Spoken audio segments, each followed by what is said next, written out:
నమస్కారం. BJP TV news కి స్వాగతం. హెడ్లైన్ చూద్దాం.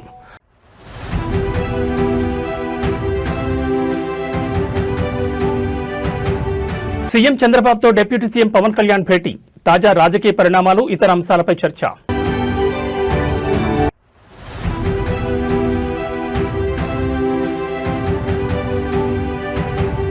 వైఎస్ఆర్సీపీపై ఎమ్మెల్సీ నాగబాబు తీవ్రస్థాయిలో విమర్శలు.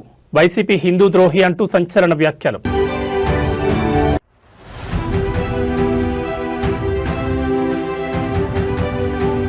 పార్టీ ఫిరాయింపుల కేసులో కీలక పరిణామం. ఎమ్మెల్యే సంజయ్ అనర్హత పిటిషన్ కొట్టేసిన స్పీకర్.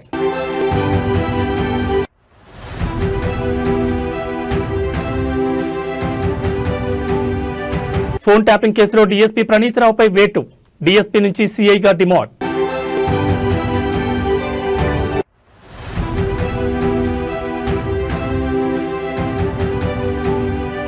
పసిడి ప్రియులకు ఊహించని షాక్. ఊహకందని రీతిలో పెరిగిన గోల్డ్, సిల్వర్ రేట్లు. ఇక డీటెయిల్స్ చూస్తే ఏపీ రాజకీయాల్లో మరో కీలక పరిణామం చోటు చేసుకుంది. సీఎం నారా చంద్రబాబు నాయుడుతో డిప్యూటీ సీఎం పవన్ కళ్యాణ్ ఇవాళ ఉదయం భేటీ అయ్యారు. ఉండవల్లిలోని ముఖ్యమంత్రి నివాసంలో జరిగిన ఈ సమావేశం రాష్ట్ర రాజకీయాల్లో ప్రాధాన్యం సంతరించుకుంది. సుమారు గంటన్నర పాటు సాగిన ఈ చర్చల్లో రాష్ట్రంలోని తాజా పరిస్థితులు, పరిపాలనాపరమైన నిర్ణయాలు మరియు త్వరలో జరగనున్న రాజ్యసభ ఎన్నికల వ్యూహాలపై ఇరువురు నేతలు సుదీర్ఘంగా చర్చించారు. ఈ సమావేశంలో ప్రధానంగా త్వరలో ఖాళీ కానున్న 4 రాజ్యసభ స్థానాల భర్తీపై చర్చ జరిగినట్టు తెలుస్తోంది. 2026లో ఏపీ నుంచి 4 రాజ్యసభ సభ్యులు పదవి విరమణ చేయనున్న నేపథ్యంలో ఆ స్థానాలను కూటమి పార్టీల మధ్య ఎలా పంచుకోవాలనే అంశంపై ప్రాథమిక అవగాహనకు వచ్చినట్లు సమాచారం. ప్రస్తుత బలాబలాల ప్రకారం ఈ 4 స్థానాలు కూటమికి దక్కే అవకాశం ఉండడంతో టీడీపీకి 2, జనసేన, బీజేపీలకు ఒక్కో స్థానం కేటాయించే దిశగా కసరత్తు జరుగుతోంది. జనసేన తరపున ఎవరిని బరిలోకి దింపాలనే విషయంలో పవన్ కళ్యాణ్ తన అభిప్రాయాలను సీఎంకి వివరించారు. గత కొన్ని రోజులుగా రాష్ట్ర వ్యాప్తంగా సంచలనం సృష్టిస్తున్న తిరుమల లడ్డూ కల్తీ నెయ్యి అంశంపై కూడా ఈ భేటీలో ప్రధాన చర్చ జరిగింది. మంగళవారం జరిగిన కేబినెట్ సమావేశంలో తీసుకున్న నిర్ణయాలను అనుసరించి ఈ వివాదంపై నియమించే కొత్త విచారణ కమిషన్ విధి విధానాల గురించి వారు మాట్లాడుకున్నారు. కేవలం టీడీపీ కాకుండా కూటమిలోని 3 పార్టీలు కలిసి ఉమ్మడి కార్యాచరణతో ముందుకు వెళ్లాలని నిర్ణయించారు. తద్వారా గత ప్రభుత్వంలో జరిగిన అవకతవకలను ప్రజల్లోకి బలంగా తీసుకెళ్లాలని వ్యూహరచన చేశారు. ఈ క్రమంలో అందుకు సంబంధించిన సాధ్యాసాధ్యాలపై నాయకులు చర్చించారని తెలియవస్తోంది.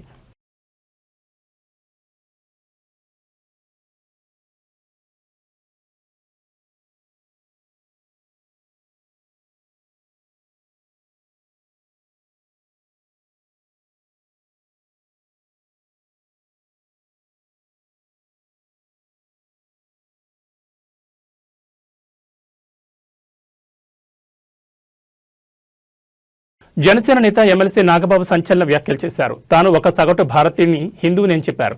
తాను పరమాత్మను నమ్ముతానని చెప్పారు. హిందువు అనేది నమ్మకమో మతమో కాదని, ఇది ఒక ధర్మం అని అన్నారు.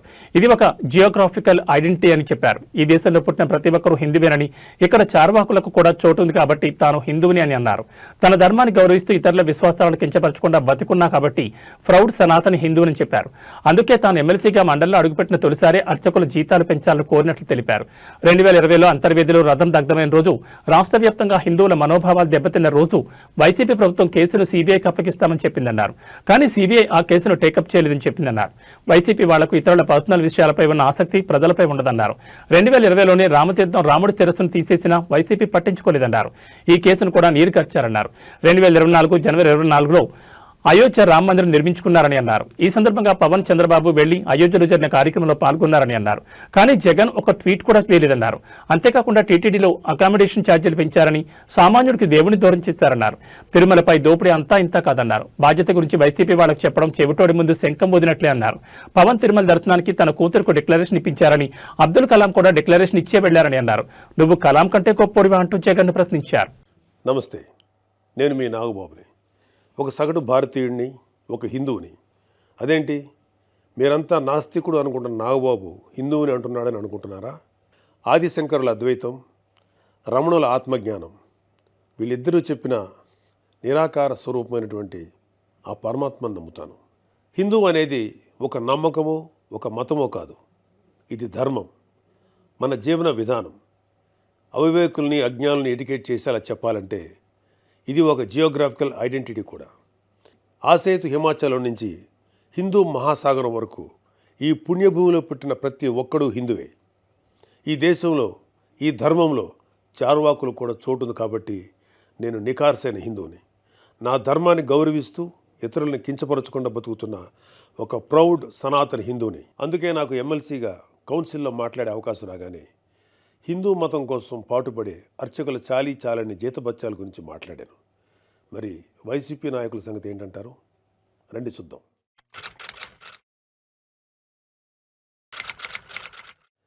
సెప్టెంబర్ 6, 2020 అంతర్వేది శ్రీ లక్ష్మీ నరసింహస్వామి వారి రథం దగ్ధమైన రోజు.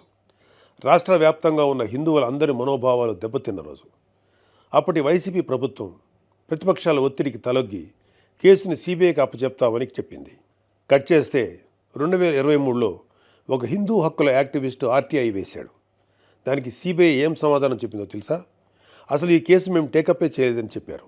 మసిపూసి మారేడికాయ చేయడంలో ఎక్స్పర్ట్స్ అయినటువంటి ఒక్క వైసీపీ నాయకుడైనా దీని మీద మీడియాలో మళ్ళీ మాట్లాడడం చూసారా? అయినా వీళ్ళకి అవతల వాళ్ళ పర్సనల్ జీవితాల మీద ఉన్న ఇంట్రెస్ట్ మన హిందూ దేవాలయాల మీద ఎక్కడ ఉంటుంది?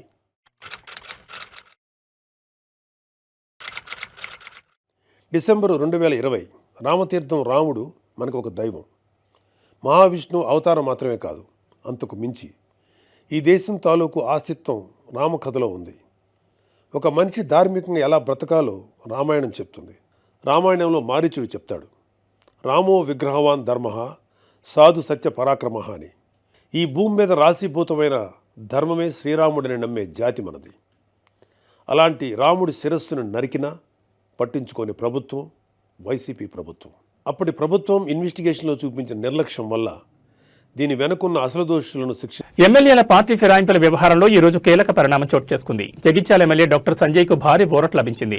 ఆయనపై బీఆర్ఎస్ నేత జగదీష్ రెడ్డి దాఖలు చేసిన పిటిషన్ను స్పీకర్ గడ్డం ప్రసాద్ కొట్టేశారు. సంజయ్ పార్టీ మారారనేందుకు సరైన ఆధారాలు లేవని స్పీకర్ పేర్కొన్నారు. ఈ తీర్పుతో ఇప్పటివరకు 8 మంది ఎమ్మెల్యేలకు ఊరట లభించింది. గత అసెంబ్లీ ఎన్నికల తర్వాత బీఆర్ఎస్ నుంచి 10 మంది ఎమ్మెల్యేలు పార్టీ మారారని, అధికార కాంగ్రెస్ పార్టీలో చేరారని బీఆర్ఎస్ నేతలు ఆరోపిస్తున్న విషయం తెలిసిందే. ఆ 10 మంది ఎమ్మెల్యేలపై అనర్హత వేటు వేయాలని బీఆర్ఎస్ పట్టుబడుతోంది. దీనిపై గతంలోనే స్పీకర్ ఫిర్యాదు చేస్తూ పిటిషన్ దాఖలు చేసింది. ఈ పిటిషన్పై విచారణ చేపట్టిన స్పీకర్ ఇప్పటికే పలువురు ఎమ్మెల్యేలపై బీఆర్ఎస్ చేసిన ఆరోపణలను తోసిపుచ్చారు. తాజాగా సంజయ్కు క్లీన్ చిట్ ఇచ్చారు. సునీత లక్ష్మారెడ్డి గారు అంటే మాకు ఎన్నలేని గౌరవం. అందులో మహిళలంటే రన్నింగ్ కామెంటర్తోనే వచ్చింది. ఇది ఎవరు మాట్లాడుతున్నారు? అక్కడ కాదు సార్, మీదికే మాట్లాడుతున్నారు.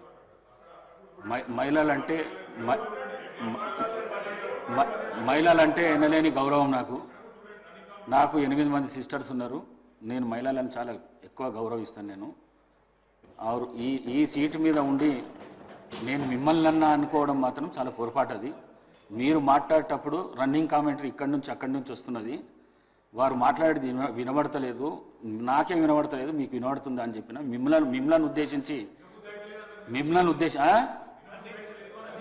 వినబుద్ధి అయితే లేదు నా మాట్లాడింది అని చెప్పినా కానీ వారిని ఉద్దేశించి చెప్పింది కాదు. నేను మీరు తప్పుగా భావించిండొచ్చు. మీ మనసు కష్టపడితే విడ్రా చేసుకుంటారు. గెలుపు ఓటములు అనేటి సహజం. వివేకానంద ఏం చెప్తారు, ఎవరైతే ధైర్యంగా ఉంటారో వాళ్ళని విజయం వరిస్తారు. ఒక్కసారి అధైర్యపడ్డారంటే వాళ్ళు ఏ పనిలో కూడా ముందరికి పోలేదని చెప్పి వారి సూక్తులలో ఒక సూక్తి మనకు అబ్దుల్ కలాం గారు చెప్పేవారు, awake and stop not till you reach the goal అని చెప్పి. మీరు కూడా పిల్లలు ఒక లక్ష్యాన్ని పెట్టుకుని ముందరికెళ్ళాలి. ఎవరమైనా కానీ ఒక లక్ష్యం లేకుండా ముందరికెళ్తే గ్యారెంటీగా మనం ఫెయిల్ అవుతాం. ఏది చేసినా మనం సాధించవచ్చు, సాధించకపోవచ్చు, కానీ లక్ష్యం అనేది ముందర పెట్టుకోవాలి. చదువుకుంటున్నప్పుడు మంచి మార్కులతో పాస్ కావాలని చెప్పి పెట్టుకోవాలి. ఓకే, మార్క్ తక్కువ వస్తుంది, ఎక్కువ వస్తుంది, రోజు ఫెయిల్ అవుతాం, అదైనా పడద్దు. తెలంగాణలో మున్సిపల్ ఎన్నికల హడావుడి జోరందుకుంది. అన్ని పార్టీలు ప్రచారాన్ని ముమ్మరం చేశారు. ముఖ్యంగా కాంగ్రెస్, బీఆర్ఎస్ పార్టీలు వీలైనన్ని ఎక్కువ స్థానాలు గెలుచుకునే లక్ష్యంతో వ్యూహాలకు పదును పెడుతున్నాయి. ఈ తరుణంలో బీజేపీ కీలక ప్రకటన చేసింది. బీజేపీకి జనసేన అధినేత AP deputy CM Pawan Kalyan మద్దతు ప్రకటించారని తెలంగాణ బీజేపీ అధ్యక్షుడు రామచంద్రరావు ప్రకటించారు. పవన్ కళ్యాణ్తో తాను కేంద్ర మంత్రి కిషన్ రెడ్డి సమావేశమైనట్లు రామచంద్రరావు ఎక్స్ వేదికగా తెలిపారు. తెలంగాణ మున్సిపల్ ఎన్నికలతో పాటు పలు కీలక అంశాలపై తమ మధ్య చర్చ జరిగిందని వెల్లడించారు. మున్సిపల్ ఎన్నికల్లో బీజేపీకి పవన్ పూర్తి మద్దతు ప్రకటించారని, బీజేపీ తరపున ప్రచారం చేయడానికి అంగీకరించారని పేర్కొన్నారు. పవన్ మద్దతు తెలంగాణ బీజేపీకి తిరుగులేని బలాన్ని, వేగాన్ని ఇస్తుందన్నారు.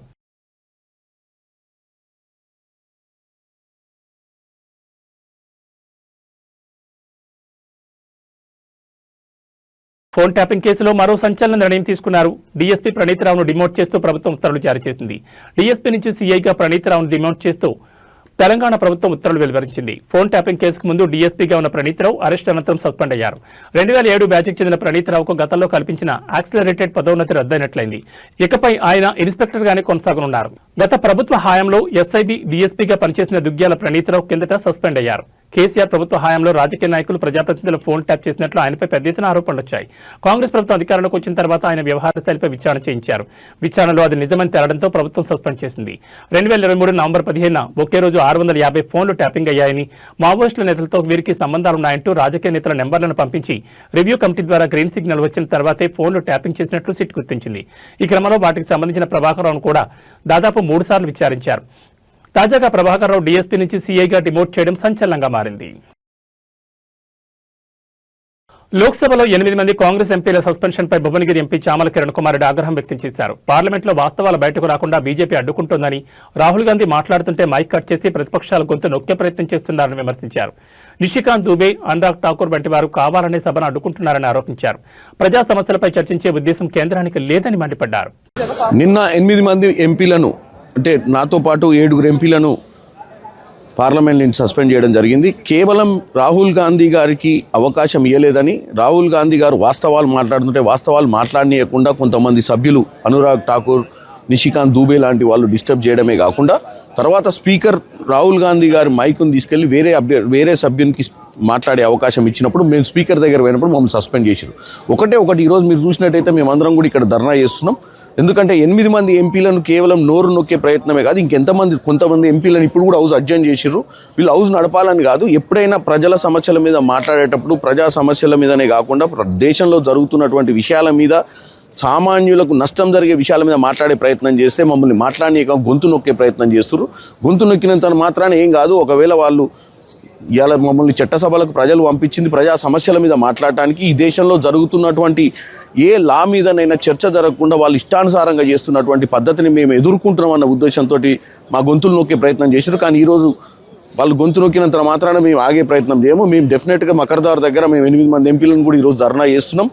నేను ఒకటే చెప్తున్నా, మమ్మల్ని ప్రజలు గెలిపించి చట్టసభలకు పంపించింది ప్రజా సమస్యల మీద మాట్లాడడానికే. ప్రేక్షక పాత్ర వహించి బీజేపీ చేస్తున్నటువంటి పనులను చప్పట్లు కొట్టి వాళ్ళు చేసేదంతా కరెక్ట్ ఉందని చెప్తే తప్ప మైకులు ఇచ్చే పరిస్థితి లేదు. ఎందుకంటే ఈ విధంగా రాజకీయం చేయడం చాలా తప్పని తెలియజేస్తున్నాం. కృష్ణా జిల్లా ఉయ్యూరు మండలంలో ఘోర అగ్ని ప్రమాదం సంభవించింది. స్థానిక సర్వీస్ రోడ్లో ఉన్న ఒక పరుపుల దుకాణంలో ఒక్కసారిగా మంటలు చెలరేగడంతో భారీగా ఆస్తి నష్టం వాటిల్లిందని తెలుస్తోంది. ఉయ్యూరు మండలం గండిగుంట పరిధిలోని స్వప్న చాతుర్య ఎంటర్ప్రైజెస్ అనే పరుపుల విక్రయ కేంద్రంలో ఈ ఘటన చోటు చేసుకుంది. దుకాణం నుంచి పెద్ద ఎత్తున పొగలు, మంటలు ఎగిసిపడడంతో స్థానికులు తీవ్ర భయాందోళనకు గురయ్యారు. ప్రమాదం జరిగిన వెంటనే అప్రమత్తమైన స్థానికులు అగ్నిమాపక సిబ్బందికి సమాచారం అందించారు. ఘటనా స్థలానికి చేరుకున్న ఫైర్ సిబ్బంది స్థానికుల సహాయంతో శ్రమించి మంటలను అదుపులోకి తెచ్చారు. అయితే మంటలు వేగంగా వ్యాపించడంతో దుకాణంలో ఉన్న పరుపులు, ఫర్నిచర్తో పాటు ఫర్నిచర్ తయారీకి ఉపయోగించే సామగ్రి పూర్తిగా కాలిబూడిదైంది. ఈ ప్రమాదంలో సుమారు 3 లక్షలకు పైగా ఆస్తి నష్టం సంభవించినట్లు యజమాని ఆవేదన వ్యక్తం చేస్తున్నారు. ఈ అగ్ని ప్రమాదానికి షార్ట్ సర్క్యూట్ కారణమని అనుమానిస్తున్నారు. దుకాణంలోని విద్యుత్ వైర్లలో మంటలు చెలరేగి పరుపులకు అంటుకోవడంతో క్షణాల్లోనే మంటలు తీవ్ర రూపం దాల్చినట్టు తెలుస్తోంది. ప్రమాద సమయంలో దుకాణంలో ఎవరూ లేకపోవడంతో ప్రాణ నష్టం తప్పిందని అధికారులు భావిస్తున్నారు. పోలీసులు కేసు నమోదు చేసుకుని దర్యాప్తు చేస్తున్నారు. నిత్యం రద్దీగా ఉండే సర్వీస్ రోడ్ పక్కనే ఉన్న దుకాణంలో ఇలాంటి ప్రమాదం జరగడం ఆ ప్రాంత వాసులను కలవరానికి గురిచేస్తోంది. తయారీ సామగ్రితో పాటు విక్రయానికి సిద్ధంగా ఉన్న విలువైన ఫర్నిచర్ అంతా అగ్నికి ఆహుతి కావడంతో వ్యాపారికి తీవ్ర నష్టం వాటిల్లిందని తెలుస్తోంది. అధికారులు నష్టాన్ని అంచనా వేస్తున్నారని సమాచారం. హైదరాబాద్ నగరంలోని ఎస్ఆర్ నగర్ పరిధిలో గల సంజీవ్ రెడ్డి దాసరం బస్తీలో ఒక్కసారిగా ఉద్రిక్తత నెలకొంది. ఇక్కడ 4 ఎకరాల వివాదాస్పద స్థలంలో ఓ బిల్డర్ చేపట్టిన నిర్మాణం తమ రాకపోకలకు ఆటంకంగా మారిందని, దారిని అడ్డుకుంటోందని బస్తీవాసులు ఆందోళన దిగారు. నిరసన తెలుపుతున్న స్థానికులపై బిల్డర్ ఏర్పాటు చేసిన బౌన్సర్లు కర్కశంగా వ్యవహరించారు. బస్తీవాసులపై విచక్షణ రహితంగా రాళ్లతో దాడికి పాల్పడడంతో పలువురికి గాయాలయ్యాయి. బౌన్సర్ల దౌర్జన్యంతో స్థానికులు ఆగ్రహోద్రక్తులయ్యారు. సమాచారం అందుకున్న పోలీసులు రంగంలోకి దిగి పరిస్థితిని అదుపులోకి తెచ్చేందుకు ప్రయత్నిస్తున్నారు. ప్రస్తుతం అక్కడ భారీగా పోలీసులను మోహరించారు.